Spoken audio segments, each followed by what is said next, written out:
We begin the Gemara today on Daf Kuf Yud Aleph Amud Beis, 8 lines up from the bottom of the Yamah. The Gemara here is discussing the source for the fact that a husband will inherit his wife.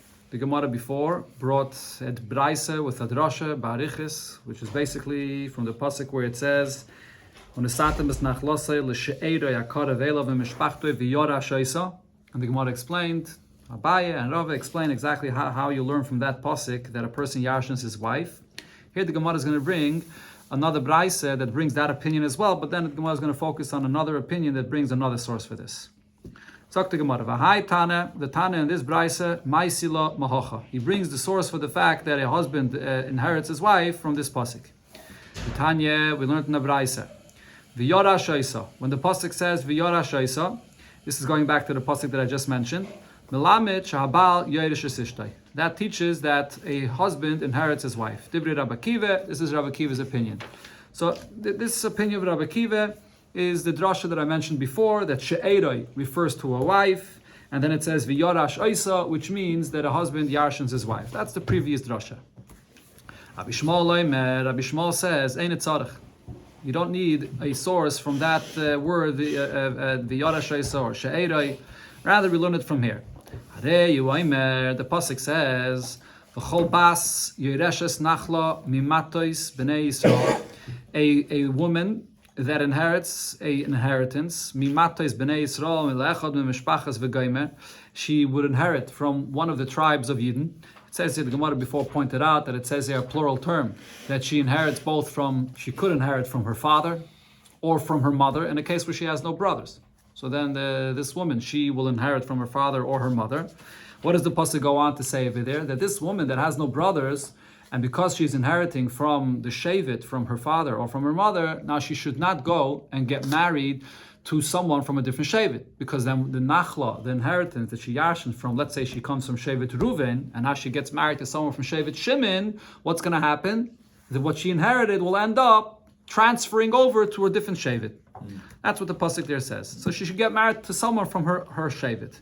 So what does this mean? It says the Gemara, "Bahasavas habal hakosav medaber." The pasuk is speaking about the fact that if she gets married to a husband from a different shavit, then what she yarshin will now be transferred over to her husband, because her husband will inherit her, and that's how the nachla will go to a different shavit. So this is the source where we see that a husband inherits his wife. Now the Gemara is soon going to address the obvious question that maybe it's not talking about the husband inheriting the wife. Maybe it's talking about a case where it's the children, her sons, are going to yarshin her. That's why it's being transferred to a different shavit, not necessarily the husband. Okay. Now the Gemara brings another few psukim where we see this. There's another pasuk over there, the pasuk before this. It says, she should not marry someone out of her shevet and then have the Yerusha transfer from her shevet to a different shevet. And there's yet a third pasuk. After this it says, she should not transfer from one shevet to another. Weiter, Rabbi Shmuel continues and says, there's yet a fourth pasuk where it says, Elazar ben Aaron, Meis, Elazar ben Aaron passed away, Vayikberu Oisai, and he was buried Begivas Pinchas, in the mountain that belonged to his son Pinchas Benoi, his son Pinchas. Now it's mashma in the pasuk that this mountain that Pinchas had was not something that he inherited from his father Elazar, but Pinchas got it himself. Now where did Pinchas get this from? How did Pinchas have a giva, a mountain, a place in Eretz Yisrael that belonged to him that he didn't get from his father?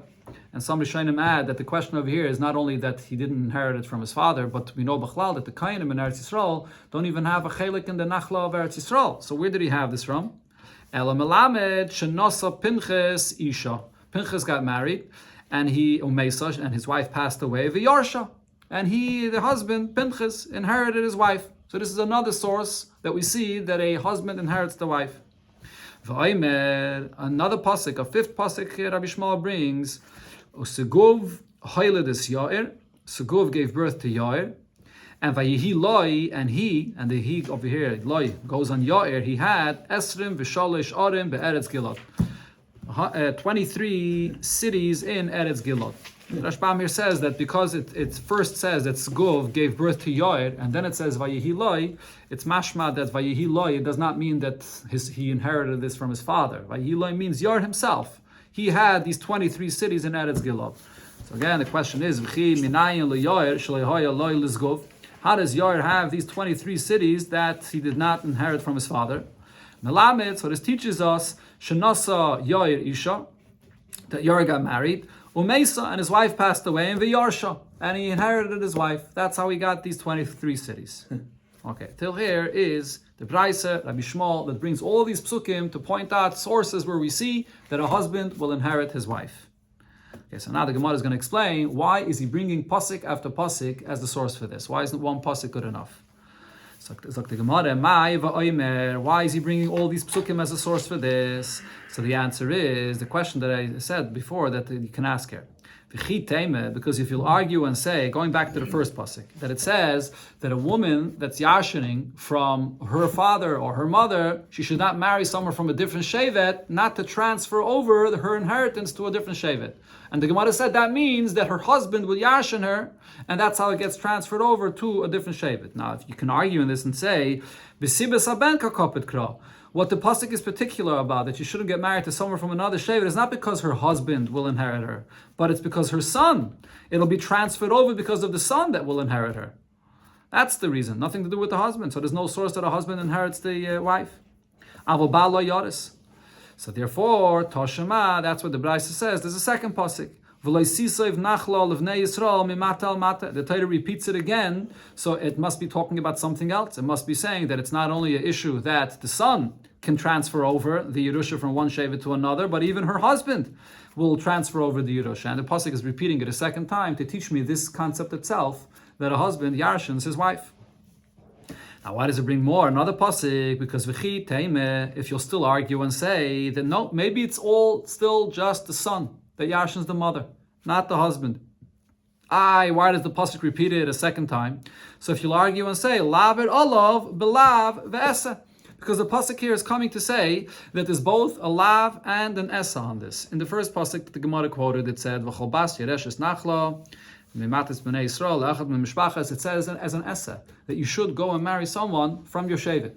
And in the next pasuk it says v'loy sisayv, that you should not transfer. You don't marry someone out of your shevet to transfer over to a different shevet. So what it's saying is that you're over both on a lav and an essa. That's why it's saying it twice. So in other words, you're over a lav as well, and you would get malchus for this. Now, there's a discussion actually in the Rishonim about this. When exactly do you get the malchus? Is the malchus for the very fact that you married someone that's not in your shevet?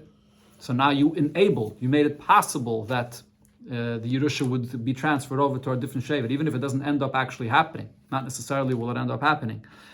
Or it's dafka when that Yerusha, when there is a son or a husband that will actually end up yarshining her, so then you get malchus for that.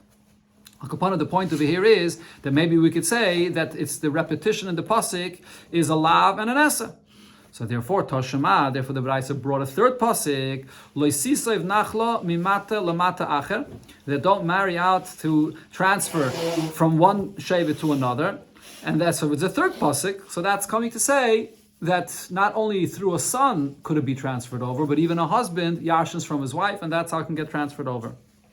Now, so why does it bring yet another pasuk? Because if you'll argue on this itself and say laver olav b'shnei lavim ve'eseh, maybe the Torah over here is so strict about this. It's saying that if she marries out to a different shevet, it's saying twice that she'll be over two lavin and a mitzvah as well. Maybe that's why it says all these psukim. This is very unusual. Taisus points this out over here. Usually the Gemara doesn't do something like this. Usually when you have so many psukim, the Gemara doesn't say that it's another lav. So over here, it would be mistaver to say that it's coming to teach me another halacha, and it's coming to teach that the husband yarshins the wife, not another lav. But Tosfos says the reason why the Gemara is suggesting this is because the fact that a husband inherits the wife is a unique Yerusha. It's different than any other kind of Yerusha.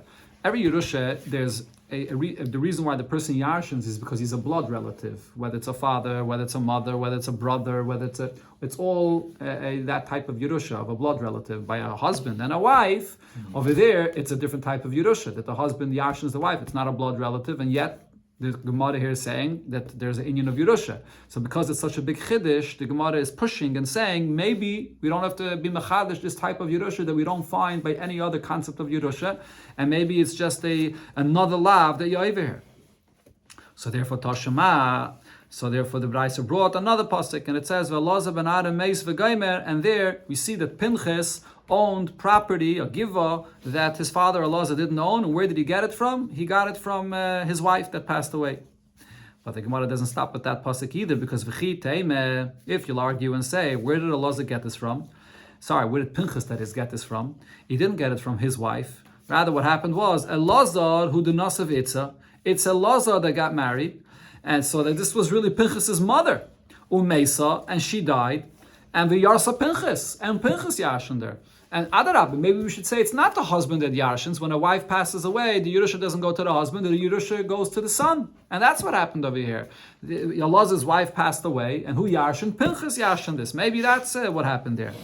So therefore, Tashema, therefore we bring another pasuk where it says, a second before I go to the other pasuk, the Rashbam just points out over here something in relation to the Gemara that we learned before, because this concept that a son Yashin's a mother, the Gemara really before brought a source for this already. So according to what it's saying here, when the pasuk here is telling me what happened here, that Pinchas had this giva that he Yashin from his mother, it's basically repeating the pasuk that is saying this detail of the story to teach me this din that a son will Yashin the mother. Why does it have to say it here? Don't we have already a source that the Gemara brought before on Kuf Yud Aleph Amud Aleph? The answer is because the Gemara before pointed out that there's not such a clear source for the fact that a son Yashin is a mother. The Gemara before said you have to have a Kal V'Chaimer for it, and the Kal V'Chaimer itself is not a clear Kal V'Chaimer. There's a Daya and the Kal V'Chaimer. The Gemara before said the source is not so clear. So maybe we could say that this pasuk here is a source to teach me that Pinchas Yashin his mother, and from here we see that a son Yashin is a mother, but not that a husband Yashin is a wife. Okay, so Tashema, therefore the Brayser brings the final pasuk, another pasuk where it says, Uzgov, Haylid, es Yair v'Gaimer, and that Yair had 23 cities, and he didn't come from his father, it was his cities, and therefore how did he get them? He got them from the fact that he yashined it from his wife. Now, if you'll argue and say, Hasam Nami Hachihu, that maybe there he didn't yashin it from his wife, maybe there is similar to what we suggested by Pinchas, he yashined it from his mother. But says the Gemara on that, Im Kain Terei Kroi Lamali. Why do you need two psukim to say the same point? The pasuk is telling us this detail that Pinchas had his own giva and that Yair had his own 23 cities. What is it saying this for? It's saying to teach me a din. Both of them can't be telling me the same thing, that a son Yarshin is the mother. Elamai, the reason why there's these two psukim, one may be telling me take by Pinchas and maybe saying that Yarshin is his mother, but by Yair, when it says this, it's coming to say that Yair Yarshin his wife. And therefore, this is the source that a husband yarshins his wife. Okay, so that's the pshat in the Brayser. All these psukim that the Brayser is bringing is because each one you can explain that it's not necessarily a source, but finally you come to the pasuk Yair that he had his 23 cities. Over there, the only way to explain the chiddush of what the din this pasuk is teaching me is to say that a husband yarshins his wife. But on this the Gemara asks, so Rav Papa asks Abaye, Mimai, how do you know that that's what these psukim are teaching me here? Maybe I could still argue and say, Ba lo yoris. A husband does not inherit his wife. Akroi besibes aben kiddushanina. And when it says before in the previous psukim that we brought that a woman that's inheriting from her father, she should not marry out to a different shevet. The concern of the Torah is that how will she be transferring over the Yerusha to a different shevet? Not because her husband is inheriting her, but because of her son. That's what the concern over there is.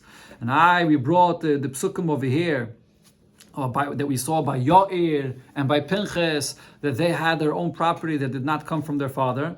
So we can simply say, V'Yair, Dizavim Mizban. Yair, when it says that he had his 23 cities that did not come from his father, it's not that he inherited it from his wife. He bought it. He bought himself 23 cities. O Pinchas Nami, Dizavim Mizban. And Pinchas as well, when it says that he had his own giva, his own place, he bought this place.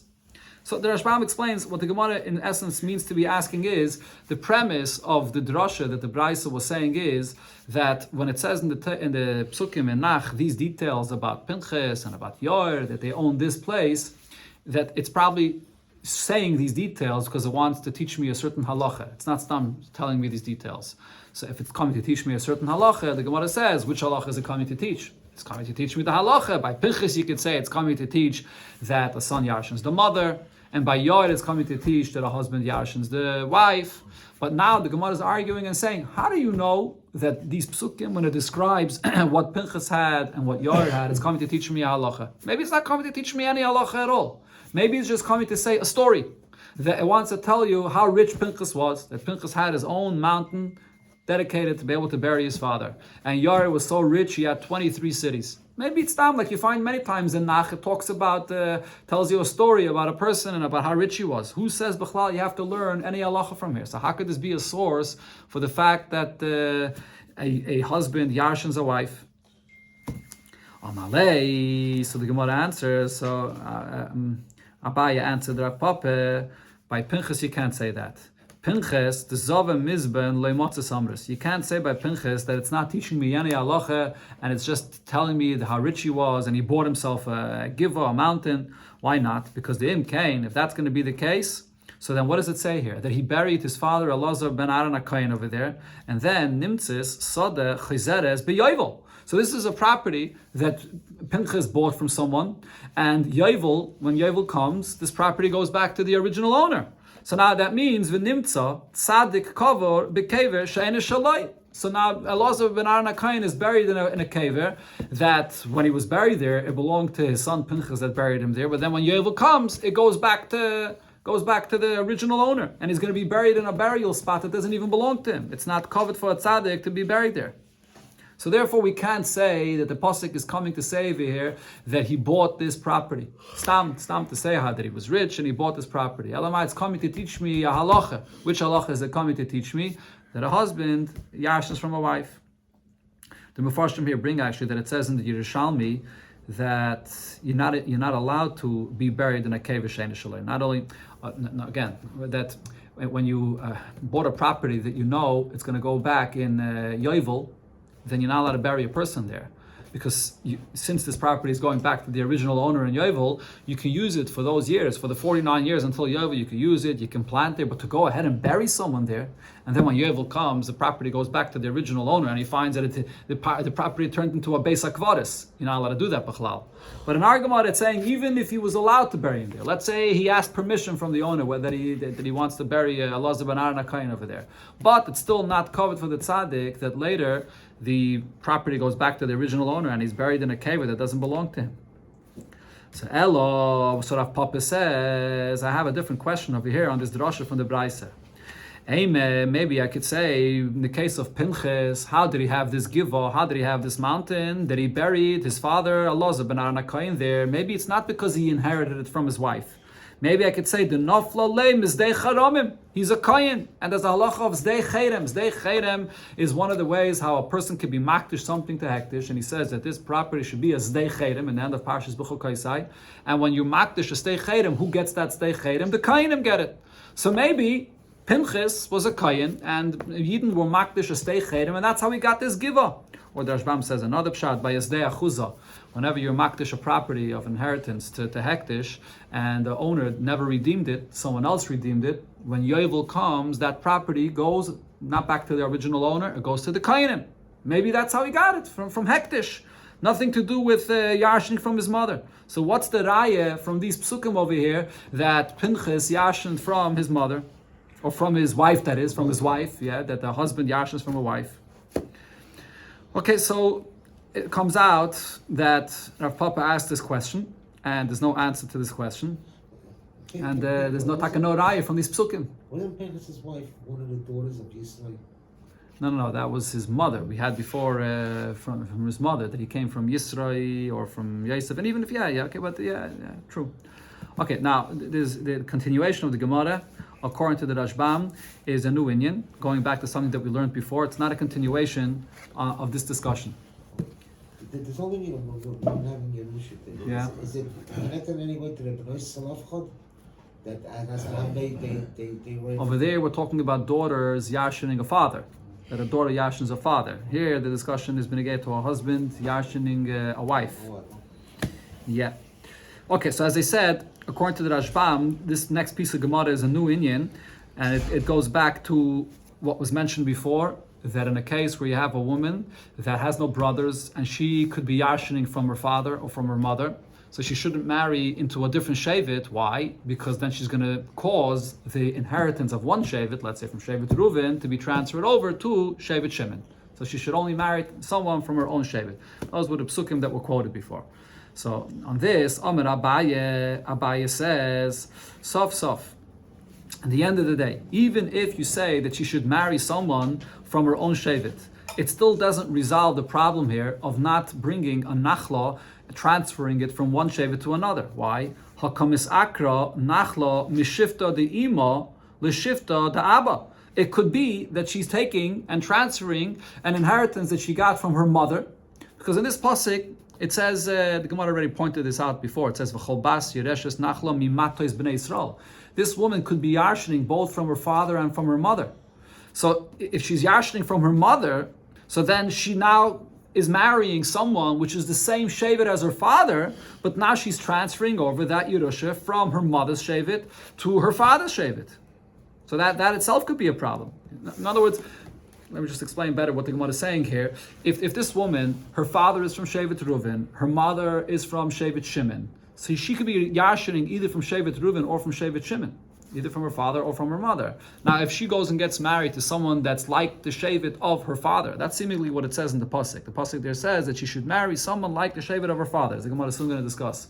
So now, she could still be taking a Yerusha that she got from her mother, which was Shevet Shimon, and now she marries someone from Shevet Reuven, and now that Nachla from Shevet Shimon ends up by Shevet Reuven.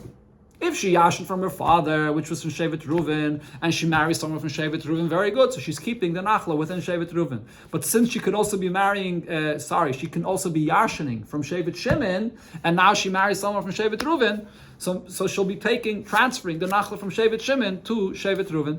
So isn't that still a problem? That's the shaila that Abaye is asking over here.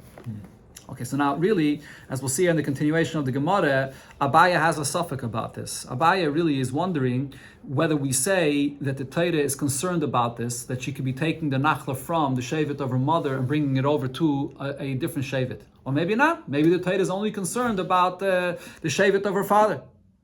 So the Gemara says, but Vidilme, where am I over here? Umimai. How do you know that this is Bechlal a problem? That she'll be taking the Yerusha from her mother's Shevet, as I mentioned, for example, Shevet Shimon, and if she marries someone from Shevet Reuven, that it'll come over to a different Shevet, the Shevet Reuven. How do you know that's the issue Bechlal? The Dilme, maybe over here I say, Shani Hossam, this case is different, Shekvar Husva, because even before she goes and marries someone else from Shevet Reuven, to some extent, that nachla that she got from her mother was already transferred out from the shevet of her mother. Why is this? What does this concept of shekvar husva mean? If her mother is from Shevet Shimon, who does the real yichus of shevet go by? The real yichus of the shevet goes by the father. Her father is from Shevet Reuven. So the moment she yashins something from her mother, which is from Shevet Shimon, to some extent, it's already been transferred over to a different shevet. Because she has a father that comes from Shevet Reuven, and she's yashning from her mother that's from Shevet Shimon. So even before she goes and marries someone from Shevet Reuven, the very fact that she's yashning from her mother, which is from Shevet Shimon, and her father is from Shevet Reuven, so her yichas goes to her father, which is Shevet Reuven, she already was transferred out to a different Shevet. So maybe in such a case, the Torah is not makbid if she's going to go and get married to someone else from Shevet Reuven, because it's already transferred out from Shevet Shimon by the very fact that she inherited it. Okay, but just to clarify, when it says shekvar husva, it's not completely transferred out of Shevet Shimon, where she got it from her mother, because still she is a daughter of her mother. if she's a daughter from her mother, true, she belongs to Shevet Reuven because the Shevet goes by the father, but she is a daughter from her mother. If she inherits her mother, so the nachla that she's getting is still within the family. She is a daughter. She's still within that family that belongs to her mother, Shevet Shimon. Then when she goes later and marries someone else from Shevet Reuven, and then her husband or her son from Shevet Reuven Yarshins, now it's totally out of Shevet Shimon. They're not a daughter from her mother. Now it's going to be totally not associated to the original Shevet where it came from. But what the Gemara is saying is that maybe the Torah is not concerned with the fact that she may be taking the Yerusha from Shevet Shimon to Shevet Reuven, from her mother that is, because to some extent, as soon as she yarshins from her mother, it's already out of her mother's shevet. So therefore, in this case, the Torah is not makbid. The Torah is only makbid if she yarshins from her father, Shevet Reuven, and over here, it's still totally in Shevet Reuven, and now she would be marrying someone from a different shevet. Now she would be taking it out from that shevet. So on this, the Gemara says, Omalei, or the Rashbam, the Bachir says the Rashbam takes out the word Omalei. This is Bechlal. There's a few things over here in the gears of the Gemara that the Rashbam changes based on his understanding of this piece of Gemara. As I mentioned, according to the Rashbam, this piece of Gemara is not a continuation of the discussion before regarding a husband inheriting the wife. It's a separate inyan. So the Rashbam takes out the word Omalei, and this is Abaye saying Vidilme, but maybe Shekvar Husba Lo Yamrinan. Maybe we don't say this concept of Kvar Husba. Maybe this idea that it was already to some extent removed from the mother's shevet, maybe we don't say that. Since if she'll go and get married to someone from Shevet Reuven, now she's totally taking it away from her mother's shevet, maybe there's still an issue over here. Okay, so now the question is, how do you address this? What do you do about this? What does the Torah want you to do about this? Okay, so the Gemara over here is going to ask, doesn't it say clearly in the Torah that the only thing that we're concerned about is, it says that because we don't want the Yerusha to transfer from one Shevet to another, the Pasuk says, what does she do? She has to get married to someone which is from the Shevet of her father. What's the Lashon of the Pasuk over there? The Pasuk over there says that, here to bring over here the Pasuk, Le'echad mimishpachas mata avia tiyah, that she should marry someone from the shevet of her father. The Torah is clearly saying that that's the only thing we're concerned about. So that's what the Gemara addresses now. Amalei Rav Yemer Rav Ashi. Rav Yemer says to Rav Ashi, how could Abaye be discussing this? Abaye basically has a suffix. He's discussing whether we're concerned only about her taking the nachla of her father away from the father's shevet, or are we also concerned that she would be taking also the nachla from the mother away from the mother's shevet? So Rav Yemer asks Rav Ashi, how could you say this? If you're going to say that we're not concerned about her taking away from her mother's shevet, because to some extent, the moment she yarshins, it was already taken out from the mother's shevet. So hainu the metuk mikra. So therefore, we can understand the pasuk. Now the Rashbam in his gerse takes out these next few words here. Bein b'sibis haben, bein b'sibis habal. But according to the Rashbam, the way you read the Gemara is hainu the metuk mikra shaper. Now the pasuk makes sense. What the Gemara is saying is that, as I mentioned, in the pasuk it says that she should marry someone mata avia. She should marry someone from the shevet of her father. So the pasuk is clearly indicating that the only thing we're concerned about is the father. That she should marry someone from the same shevet of the father. We're not concerned about the mother. But if you're going to say that we do not say this concept, that we're not concerned about her transferring the Yerusha from the mother to a different shevet, because to some extent, the moment she yarshins, she's already taking it out from the mother. If we're not going to say that, and we are concerned about her taking from the shevet of the mother to a different shevet, so if she does what the pasuk says, and she marries someone, which is the shevet of her father, how is that going to help? But it still could be that she's taking the Yerusha from her mother, and now she's marrying someone from a shevet of her father, and she's still transferring from her mother's shevet to a different shevet, to her father's shevet. So it doesn't help. So therefore, what they're asking is, how could Abaye have a suffix about this? Isn't it clear from the pasuk itself that the only thing we're concerned about is that she shouldn't take the nachla from her father to a different shevet?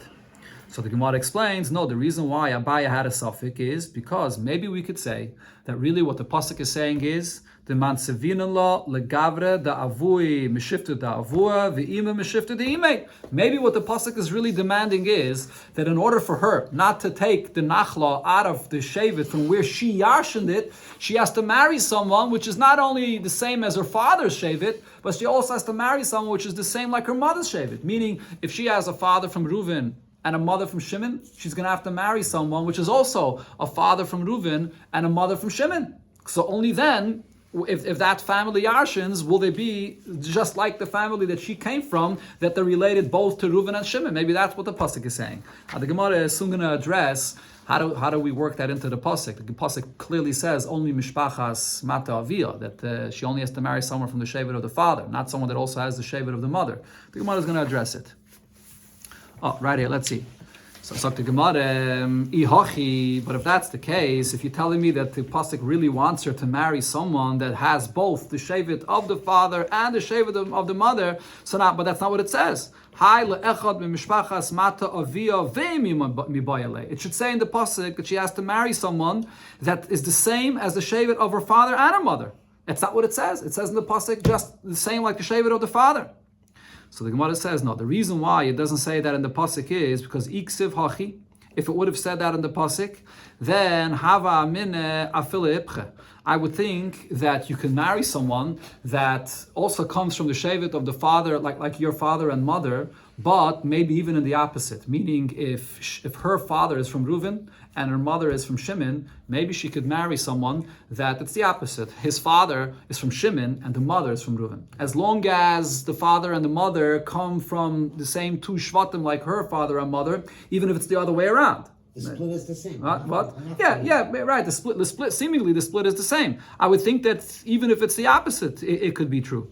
So kamash malam. Therefore, the Torah is saying that she should marry someone mishpachas mata avia. Why is the Torah saying that? Because the Torah does not want it to be the opposite. And the reason why the Torah doesn't want it to be the opposite is because even though we are concerned both about her transferring the nachla out of the shevet of her father and her mother, but we're more concerned about her transferring out of the nachla of the father, because that's over there the transfer is much more. By the nachla of the mother, the moment she yashins, to some extent it's already out of the nachla of the mother. Dafka by the nachla of the father, it's more important that the father of this woman and the father of the man that she's marrying should be from the same shevet. That's where the Torah focuses on mishpachas avia.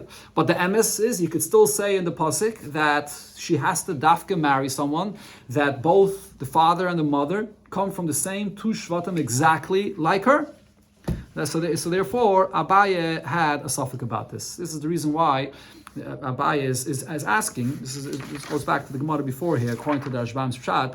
Abaye is wondering this concept that the Torah is concerned that a woman should not marry out to a different shevet in order not to transfer the nachla to a different shevet. Is that only a concern about the father? And the mother's shevet we're not concerned about, because the moment she yarshins, to some extent, she already took it out of the mother's shevet. Or no, maybe really we could say that the Torah is concerned about both, which limits her, who she can marry, to a great extent. It limits, if you have to only find someone that has mamish the same shevet, both the father and the mother, it really, really limits who she can marry. There's the Gemara in talking about Shidduch. The Gemara in Tainus, one of the things that the Gemara says there about Chamish Asa Ba'av, what the great simcha of Chamish Asa Ba'av was. One of the things was that this Isser, this Lav, or Mitzvah Saseh, was only the first generation. But then, at a certain point, on the day Chamish Asa Ba'av, the next generation, this lav did not apply anymore. And it became a huge simcha that many girls were able to now go and get married to whoever they wanted. Based on what Abai is saying here, that it could be that this girl that doesn't have any brothers, and she could be taking the nachla from her father and her mother, it comes out that her shidduch is extremely limited. She has to find someone that both the father and the mother are the same shvatim exactly like her. So that was the big simcha for them, that they were able to go and get married. The intermarriage of Shvatim happened right after Yahushua, no? Again? The intermarriage of Shvatim. Yeah, after the generation of Yeshua, but it happened on Chamisha Sabav. That's what the Gemara says in Tainus, yeah. Okay, that's the conclusion of the Gemara over here regarding this. This was Abai's suffix. We learned over here the Pshat of the Rashbam. Taisus has a completely different Pshat in this Gemara, that it's all continuation from the Gemara before. We're not going to go through now the Pshat of Taisus, but this is the Rashbam's Pshat in this Gemara. Okay, the next piece of the Gemara goes down to the next Amos, so we'll stop there.